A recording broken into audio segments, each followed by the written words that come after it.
1865, Louisiana.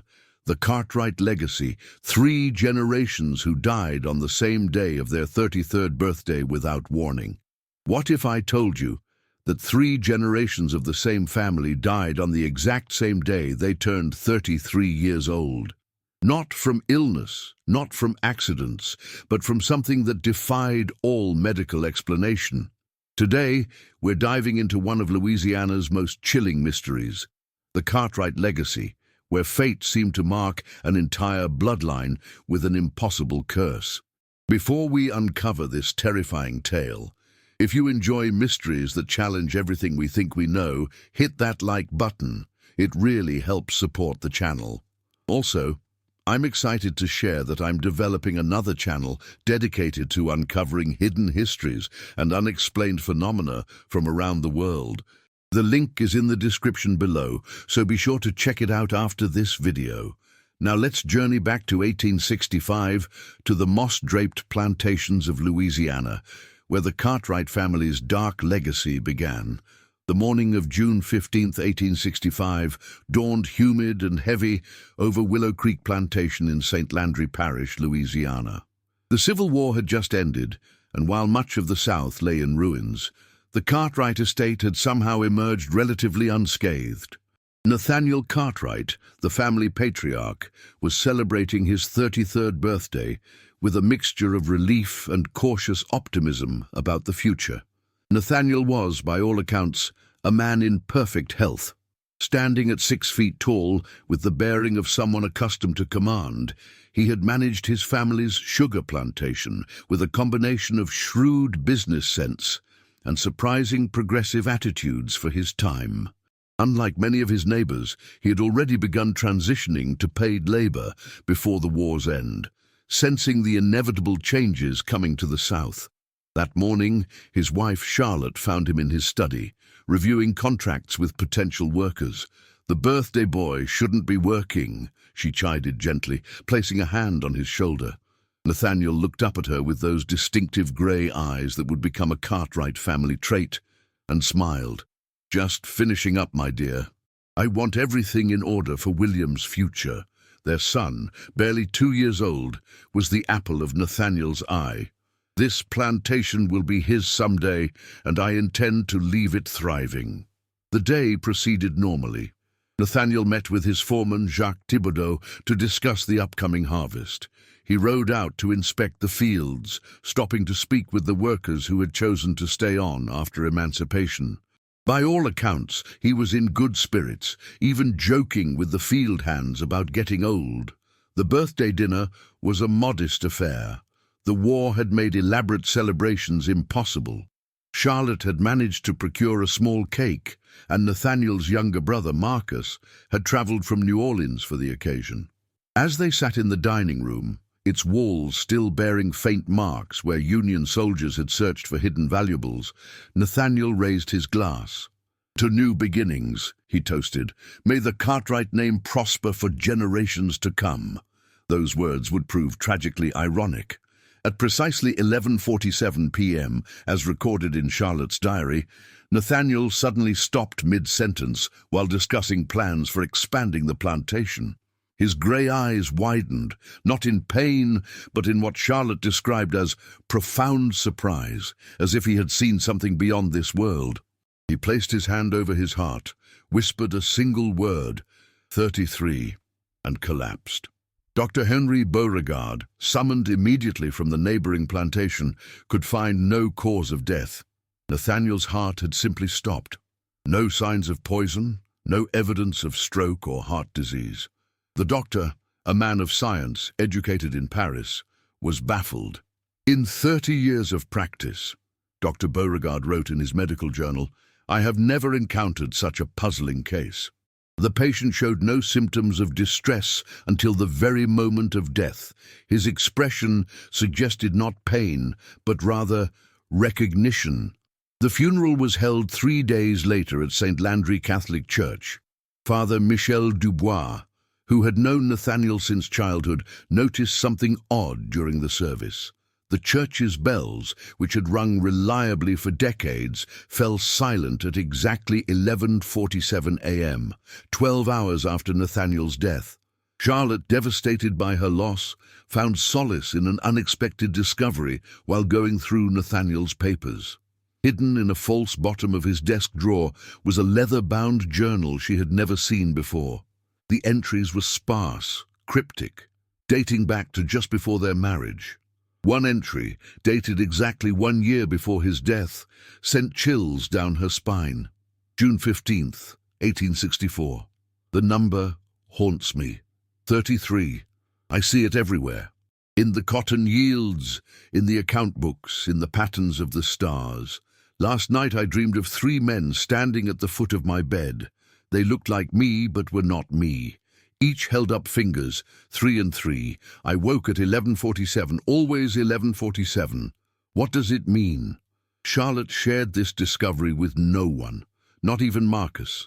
She locked the journal away and tried to move forward, raising young William and managing the plantation with the help of Marcus and the loyal foreman Jacques. But the workers whispered. They spoke of seeing Nathaniel's figure in the fields at dusk, always walking toward the old oak tree at the edge of the property. They claimed that on quiet nights you could hear him counting 1, 2, 3, up to 33, followed by silence. Jacques Thibaudot, a practical man not given to superstition, admitted to Charlotte that he had experienced something strange. "Madame Cartwright," he said, hat in hand, "I do not wish to trouble you, but the workers are frightened. They say the master's spirit is restless, and I have seen things. A light in his study when no one is there. His horse, Tempest, stops at the same spot where he used to dismount, as if waiting for a rider who never comes." Charlotte maintained her composure publicly, but privately she began her own investigation. She discovered that Nathaniel had been born at exactly 11:47 p.m. on June 15th, 1832. The symmetry was unsettling. Birth and death aligned to the minute, 33 years apart. If you're finding this story as unsettling as I am, please subscribe and hit the notification bell. Trust me, it only gets more mysterious from here. William Cartwright grew up in the shadow of his father's strange death. Raised by his mother Charlotte and Uncle Marcus, he heard the whispers about the Cartwright curse, but dismissed them as superstitious nonsense. A pragmatic man like his father, William focused on modernizing the plantation and expanding the family's business interests. By 1898, William had transformed Willow Creek into one of the most successful plantations in Louisiana. He had married Elizabeth Broussard, daughter of a prominent Creole family, and they had 3 children: James, age 10, Mary, age 8, and infant Thomas. Life was good, and William had long ago stopped thinking about his father's mysterious death. As his 33rd birthday approached on June 15, 1898, William showed no signs of concern. He had undergone a complete medical examination just weeks before, and Dr. Charles Beauregard, son of the physician who had attended Nathaniel, pronounced him in perfect health. "Stronger than a man half your age," the younger Dr. Beauregard declared. "Whatever took your father, William, it wasn't inherited weakness." Elizabeth, however, was not so sanguine. She had found Charlotte's hidden journal and read about Nathaniel's premonitions. When she confronted William with her concerns, he laughed them off. "My dear, you're letting old wives' tales cloud your judgment. Father died of an undiagnosed heart condition, nothing more. Medicine has advanced considerably in 33 years. But Elizabeth noticed changes in her husband as June approached. He began waking at odd hours, always at 11:47. He would stand at the window, staring out at the old oak tree where workers claimed to see Nathaniel's ghost. When she asked what troubled him, he would shake his head and mutter, "Just dreams." On the morning of June 15th, Elizabeth insisted on having Dr. Beauregard present for the birthday celebration. William, perhaps sensing her anxiety, agreed. The day was festive. The entire plantation celebrated. with music, dancing, and tables groaning with Creole delicacies. As evening approached, William seemed in excellent spirits. He danced with Elizabeth, played with his children, and gave a rousing speech about the future of Willow Creek. But as the clock neared 11:47 p.m., witnesses reported a change in his demeanor. Thomas Ashford, a business associate visiting from Baton Rouge, later provided a written account. William was mid-sentence, discussing plans for a new sugar refinery, when he suddenly stopped.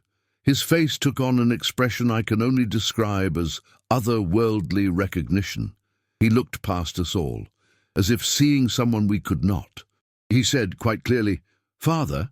Then, checking his pocket watch, he murmured, "Of course, 33. He smiled, actually smiled, before his eyes rolled back and he collapsed. Dr. Beauregard was at William's side within seconds, but it was too late. Like his father before him, William Cartwright had died at exactly 11:47 p.m. on his 33rd birthday, with no apparent cause. The aftermath was chaos. Elizabeth, hysterical with grief and fear, demanded an autopsy. Dr. Beauregard, assisted by a colleague from New Orleans, performed the examination. Their findings, documented in the parish medical records, only deepened the mystery. Subject showed no signs of trauma, disease, or poisoning. All organs appeared healthy and functional. Blood analysis revealed no foreign substances. Cause of death, unexplained cardiac arrest. Note: subject's expression in death suggested not distress, but rather acceptance. The plantation workers were now convinced beyond doubt that the Cartwrights were cursed. Many refused to work the fields after dark, claiming they saw both Nathaniel and William walking together toward the oak tree. The local priest, Father Louis Arnaud, was called to perform a blessing on the property. Father Arnaud's journal, discovered years later in the church archives, contained a disturbing entry. "The Cartwright plantation troubles me greatly. During the blessing I felt a presence, no multiple presences, watching from the shadows. When I approached the old oak tree to sprinkle holy water, my crucifix grew so cold it burned my hand. I heard whispers in a language I did not recognize, and the number 33 seemed to echo in my mind. I fear this is beyond my power to address." Elizabeth, now a widow with 3 young children, made a difficult decision. She took the children and moved to her family's home in New Orleans, leaving the plantation in the hands of managers. But she couldn't escape the legacy. She began researching the Cartwright family history, hoping to find some explanation for the impossible pattern. What she discovered in the family archives would haunt her for the rest of her days. Leave a comment below about what you think is behind these mysterious deaths. Your theories might be closer to the truth than you realize. James Cartwright had spent most of his life trying to escape his family's dark legacy. After his father William's death in 1898, he was raised in New Orleans by his mother Elizabeth, far from the whispers and superstitions of Willow Creek Plantation.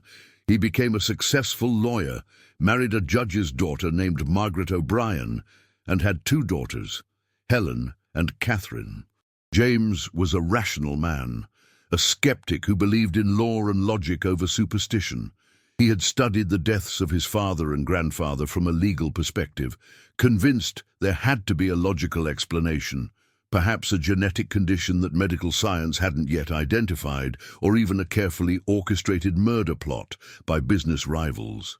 By 1931, James had built a comfortable life in the Garden District of New Orleans. He rarely spoke of Willow Creek or the family curse. His daughters knew little of their dark heritage, and James preferred it that way, but as his 33rd birthday approached, those close to him noticed subtle changes. His law partner, Robert Henley, later testified that James had become increasingly distracted in the weeks leading up to June 15th. He would lose track of conversations, staring at nothing. Once I found him in the law library at 11:47 p.m.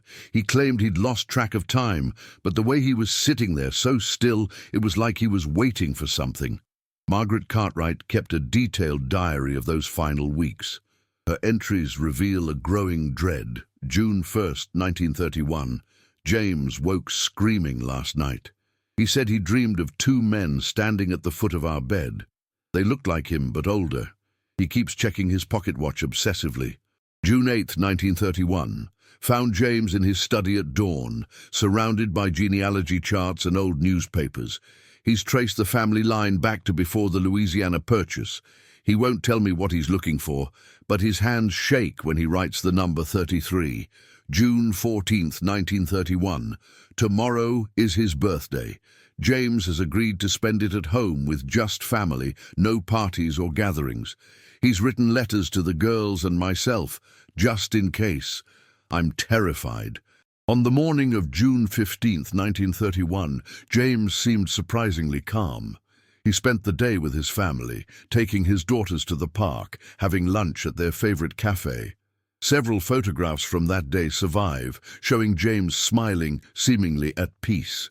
Dr. Eugene Morrison, the family physician and an old friend from university, agreed to be present that evening at Margaret's insistence. He later provided this account to the authorities. I arrived at the Cartwright residence at 6 p.m. James greeted me warmly, but with a resignation I found disturbing. He said, "I suppose Margaret told you about the family history." When I confirmed she had, he simply nodded and said, "Then you understand why you're here." Throughout the evening, I monitored James's vital signs every hour. Everything was normal. Blood pressure, heart rate, reflexes. He showed no signs of distress or illness. As 11 p.m. approached, however, I noticed he kept glancing at the clock. At 11:30, James asked to speak with his family privately. I waited in the hallway but could hear him telling his daughters he loved them, instructing them to be strong and take care of their mother. It sounded like a farewell. At 11:45, James returned to the parlor where I waited with my medical bag. He sat in his favorite chair, checked his pocket watch and said, "2 minutes, doctor." I prepared an injection of adrenaline, though I didn't know what I was preparing for. At exactly 11:47, James's entire demeanor changed. His eyes widened, and he looked past me toward the corner of the room. He said quite clearly, "Father, grandfather, I understand now." Then he smiled. I'll never forget that smile, peaceful yet terribly sad, and said, 33. His eyes closed, and he was gone. Dr. Morrison's attempts at resuscitation failed. Like his father and grandfather before him, James Cartwright had died at exactly 11:47 p.m. on his 33rd birthday, with no medical explanation. The Times-Picayune ran a front-page story about the death, bringing renewed attention to the Cartwright curse. Reporters dug into the family history, interviewing surviving plantation workers and searching through old records. What they uncovered only deepened the mystery. A former slave named Moses Washington, now in his 80s, told reporters about Nathaniel Cartwright's final years. Master Cartwright was a decent man, but something changed in him after he turned 32. He would walk the fields at night, talking to people who weren't there. Once I heard him arguing with the air, saying, not yet, I have a son to raise." Made my blood run cold. The reporters also discovered that the old oak tree at Willow Creek, where witnesses claimed to see the Cartwright ghosts, had been planted in 1799, exactly 33 years before Nathaniel's birth. When they investigated further, they found that the tree stood on the site of an old Native American burial ground, though local historians disputed whether any ceremonies had actually taken place there. Margaret Cartwright, devastated but determined to protect her daughters, made a radical decision. She legally changed their last name to O'Brien and moved to California, as far from Louisiana as she could get. She burned James's genealogy research and the letters he had written, wanting to sever all ties with the Cartwright legacy. But Helen, the elder daughter, had already seen too much. On the night of her father's death, she claimed to have seen 3 men standing in the corner of the parlor where James had looked. "They all looked like Daddy," she told her mother, "but older and sadder. They were waiting for him. In the aftermath of James Cartwright's death, the story captured national attention. The impossible pattern, 3 generations dying at exactly the same age, on the same date, at the same time, defied all logical explanation. Scientists, spiritualists, and investigators descended upon Louisiana, each determined to solve the mystery. Dr. Richard Pemberton, a prominent researcher from Johns Hopkins, led the medical investigation. He obtained permission to exhume the bodies of Nathaniel and William Cartwright, hoping modern science could reveal what 19th-century medicine had missed. The exhumation took place on a foggy October morning in 1931. Father Jean-Baptiste Thériault, the current pastor of St. Landry Catholic Church, performed a blessing before the graves were opened. Workers reported that the air around the Cartwright family plot was noticeably colder than the surrounding cemetery, and several claimed to hear whispers in the wind. Dr. Pemberton's findings, published in the American Journal of Medicine, were both fascinating and frustrating. Both bodies were remarkably well preserved, likely due to the specific soil conditions in this part of Louisiana. Tissue samples revealed no toxins, pathogens, or genetic abnormalities. However, we discovered an unusual cellular pattern in the cardiac tissue of both subjects, a crystalline structure unlike anything in medical literature. These structures appeared to form the number 33 when viewed under magnification, though this could be pareidolia on the part of the observers. Meanwhile, a team of investigative journalists from the New Orleans item uncovered disturbing details about the Cartwright family history. Reporter Samuel Davidson spent months in archives and libraries, tracing the family line back to its origins. What he found sent shockwaves through Louisiana society. According to shipping records from 1799, the first Cartwright to arrive in Louisiana was Ezekiel Cartwright, Nathaniel's grandfather. He had fled England under mysterious circumstances, arriving in New Orleans with considerable wealth, but no explanation for its source. Local legends spoke of Ezekiel making a bargain with someone or something shortly after his arrival. Marie Thibodeau, descendant of the Cartwright plantation foreman, shared a story passed down through her family. "My great-great-grandmother worked in the Cartwright house when Ezekiel was alive. She said he would lock himself in his study every night at 11:47, and strange lights would flicker under the door. One night she heard him speaking to someone, bargaining. He said, 3 generations then, 33 years each. That should be enough time." When he emerged, his hair had turned white, and he carried a wooden box that he buried beneath the oak tree. Davidson attempted to locate this box, but the current owners of Willow Creek Plantation, it had been sold after William's death, refused to allow any digging on the property. They had experienced their own share of strange phenomena, and wanted no part in disturbing whatever might be buried there. The investigation also uncovered a pattern of unusual deaths in the female Cartwright line, though less dramatic than the males. Nathaniel's mother had died at 66, twice 33, William's sister at 33, though from documented tuberculosis, and James's younger sister Mary had died in a carriage accident at age 33, exactly 1 month after James's death. If you're enjoying this deep dive into the Cartwright mystery, please like and subscribe. We're just getting to the most chilling discoveries. Paranormal investigator Dr. Helena Blackwood arrived from London in December 1931, claiming expertise in generational curses and hereditary hauntings. Her methods were unorthodox, combining scientific equipment with older, more esoteric practices. Dr. Blackwood's report, while dismissed by the scientific community, contained several intriguing observations. The Cartwright deaths bear all the hallmarks of what medieval texts call a bloodline binding, a supernatural contract that passes through generations. The precision of the deaths, age 33, same date, same time, suggests an intelligence behind the phenomenon, not mere coincidence or genetic predisposition. During my investigation at Willow Creek, My electromagnetic sensors detected unusual energy patterns around the oak tree. The readings peaked at 11:47 p.m., regardless of the date. Temperature drops of up to 20 degrees were recorded in a perfect circle around the tree with a radius of exactly 33 feet. Most disturbing were the EVP, electronic voice phenomena recordings. When played back, we heard 3 distinct male voices repeating the numbers, 33 in unison, followed by what sounded like a 4th voice saying, "One more remains." This last detail sent a chill through the Cartwright descendants.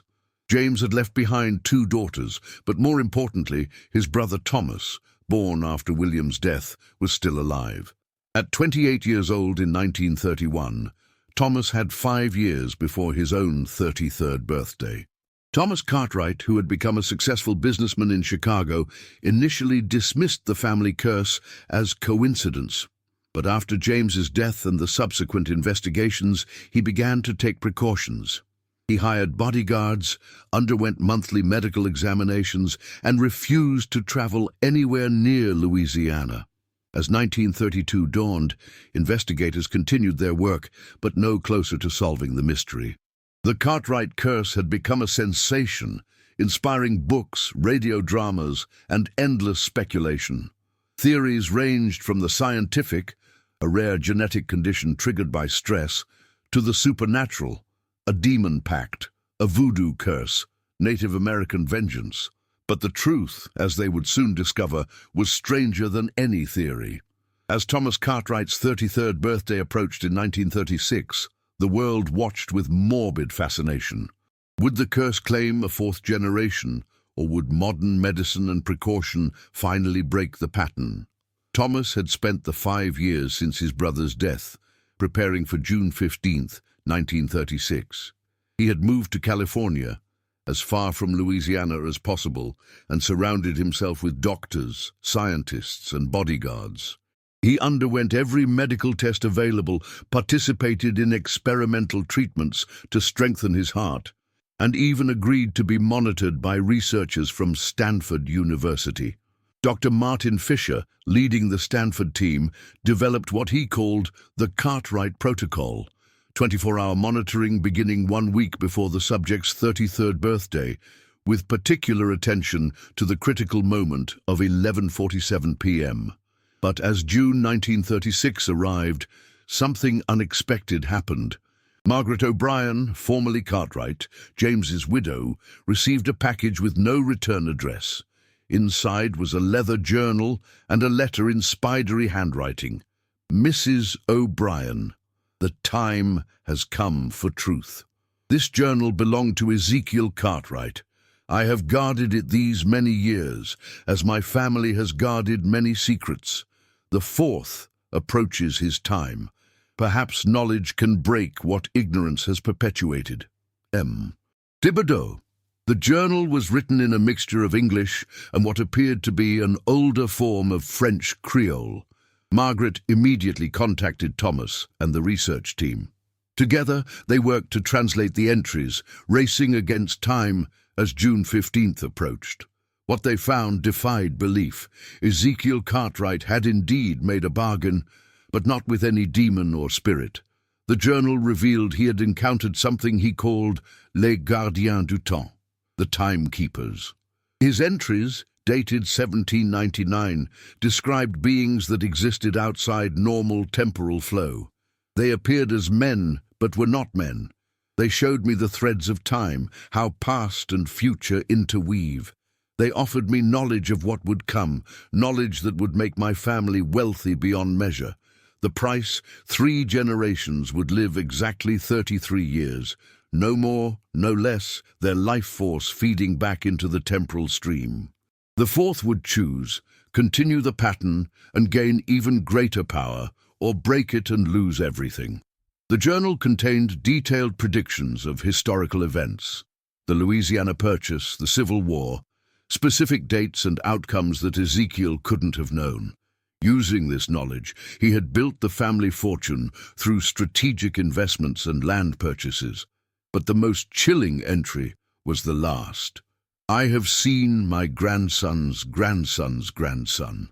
He will stand at the crossroads. If he accepts his fate, the family will prosper for another century. If he refuses, the Cartwright name will fade, but the souls of my line will be free. I wonder, writing this, which choice I would make if I could live again. Thomas received this information on June 13th, just 2 days before his birthday. The research team was divided. Some dismissed the journal as the ravings of a madman, while others pointed to the uncanny accuracy of Ezekiel's predictions. Dr. Blackwood, who had continued her investigations, arrived in California with her own discovery. She had found records of similar cases throughout history, families who experienced precise, patterned deaths across generations. In each case, the pattern ended with the 4th generation, one way or another. On the morning of June 15, 1936, Thomas Cartwright made a decision that shocked everyone. He dismissed the medical team and bodyguards, choosing to spend his birthday alone at a cabin in the Sierra Nevada mountains. He left a letter for his sister Mary, who had survived her own 33rd year, suggesting the curse affected only the male line. I go to meet my fate with open eyes. Whether the journal speaks truth or madness, I will not live in fear. If I die tonight, let it end with me. If I survive, we shall know the curse is broken. Either way, the Cartwright line is free. At 11:47 p.m., Pacific time on June 15, 1936, multiple witnesses in the nearest town reported seeing strange lights in the mountains where Thomas's cabin stood. A massive aurora, impossible at that latitude, painted the sky in shades of green and gold. The phenomenon lasted exactly 33 seconds. The next morning, a search party found the cabin empty. Thomas Cartwright had vanished without a trace. His clothes, wallet, and identification were found neatly folded on the bed. The only unusual discovery was a message carved into the wooden floor. The pattern is broken. The choice was made. Time flows free. Thomas was never seen again. Legally declared dead after 7 years, he left behind no children, no direct heirs. His disappearance marked the end of the direct Cartwright male line. But the mystery didn't end there. In the decades that followed, strange incidents continued to occur. Visitors to Willow Creek Plantation reported seeing 4 men standing beneath the oak tree on foggy nights, 3 who looked similar and 1 who seemed to be walking away, fading with each step. The cabin where Thomas vanished became a site of pilgrimage for mystery seekers. Electronic equipment consistently malfunctioned there, and several people reported experiencing temporal anomalies, watches running backward, brief glimpses of past or future events. In 1969, exactly 33 years after Thomas's disappearance, a package arrived at the Smithsonian Institution. It contained 3 items: Nathaniel's pocket watch, stopped at 11:47, William's wedding ring, and James's fountain pen.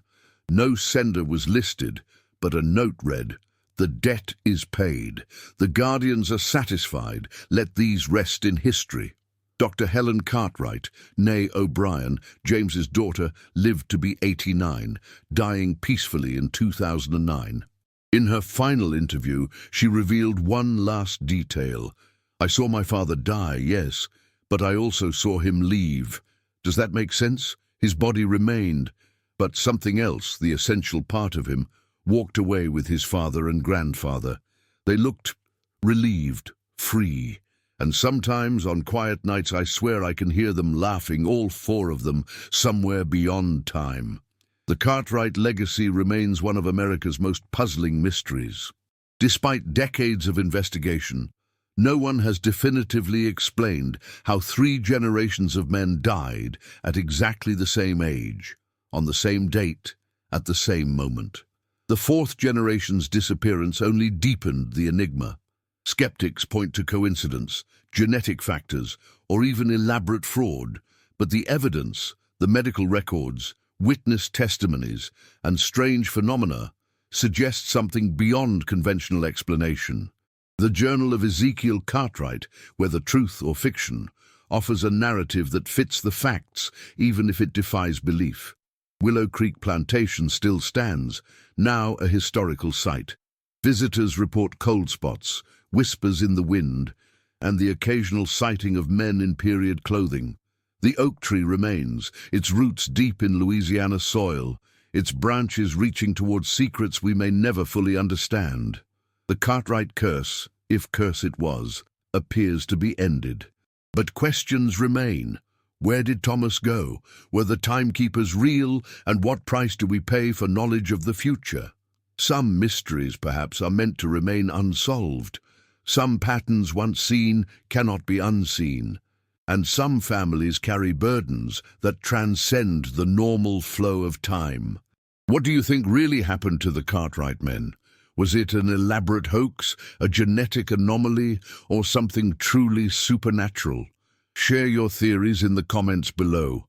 I read every single one and often find insights I hadn't considered. If this mystery sent chills down your spine, please subscribe to the channel and ring that notification bell. I have more historical mysteries and unexplained phenomena to share with you.